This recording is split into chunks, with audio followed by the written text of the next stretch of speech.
Godavari Banakacherla project మీద retired ఇంజనీర్ల అభిప్రాయాలు అడుగు. నిపుణులు ఉన్నారు, అనుభవజ్ఞులు ఉన్నారు. నువ్వు ఎవరిని అడగకుండా పోతావు?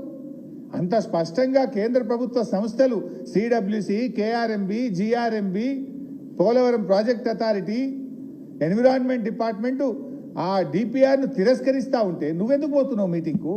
ఉరికి పరిగెత్తి కమిటీలు ఎందుకు వేస్తున్నావు? కమిటీల నిర్ణయాన్ని ఎందుకు శిరసావహిస్తా అంటున్నావు? Is it not betrayal? ఇది రాష్ట్ర ద్రోహం కాదా? ఎన్ని కొరడా దెబ్బలు కొట్టాలని నేను అడుగుతా ఉన్నా. ఈ ద్రోహానికి పాల్పడ్డందుకు నిన్ను ఎన్ని కొరడా దెబ్బలు కొట్టినా తక్కువే మిస్టర్ రేవంత్ రెడ్డి. ఉదయం బైకాట్ అంటావు, సాయంత్రం బాయ్ రాజకీయాలు చేస్తావు.